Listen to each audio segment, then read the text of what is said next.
Je commence par peser 238 g de blanc d'œuf.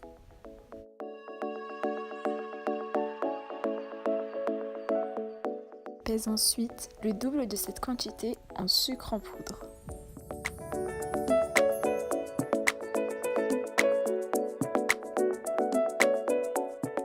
Je viens incorporer mon sucre en poudre dans mon blanc d'œuf. Je prépare un bain-marie et y place mon cul de poule au-dessus. A l'aide d'un thermomètre et sans cesser de remuer, je dois atteindre 50 degrés Celsius. Si je n'ai pas de thermomètre, j'utilise mon index et le plonge dans le mélange d'œufs et de sucre. Si je ressens une légère brûlure, alors il est temps de retirer le saladier.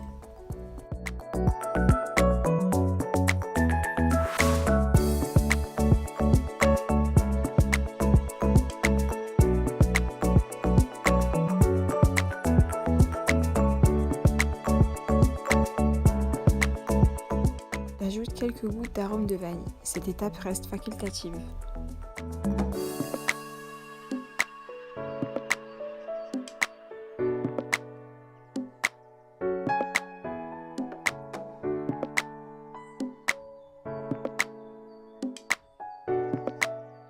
Je vais maintenant vérifier que ma meringue est bien montée. Normalement, elle doit former le fameux bec d'oiseau. Ici, on va voir qu'elle retombe légèrement vers le bas, alors je vais la remettre à fouetter pour qu'elle se tienne mieux.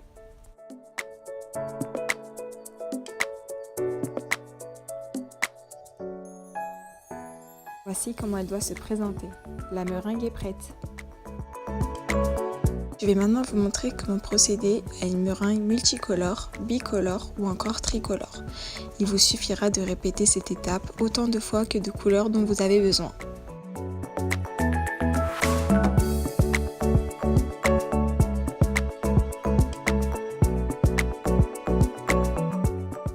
Je vais maintenant procéder à la coloration de la deuxième partie de la meringue. Pour cela, j'utilise des colorants gel de la marque Wilton.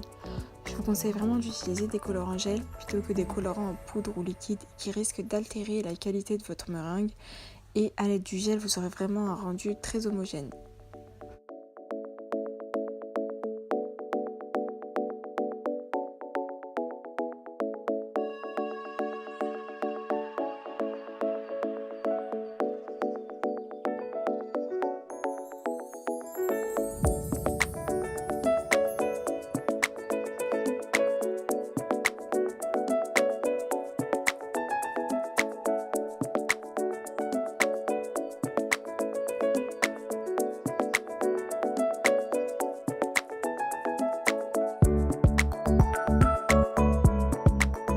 Pour réaliser mes meringues en forme de rose, j'utilise la douille 1M de la marque Wilton.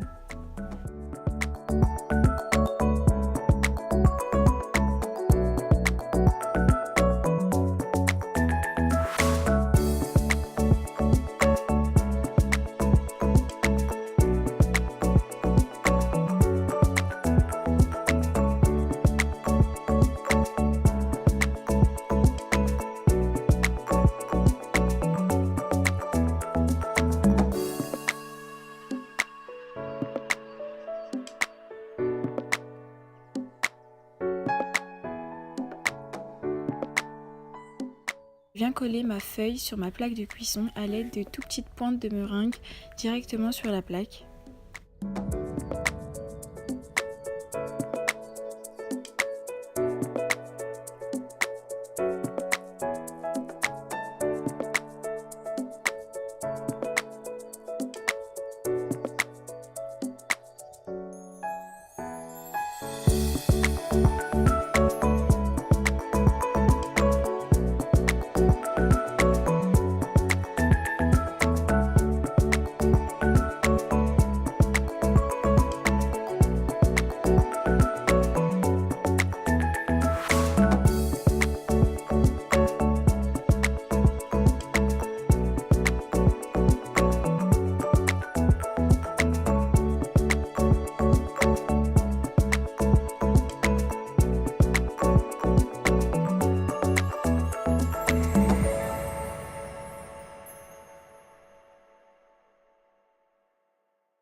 me reste plus qu'à les laisser cuire 1 heure au four à 110 degrés, puis les laisser sécher 1 heure de plus, chaleur éteinte et four fermé pour éviter que les meringues ne craquent.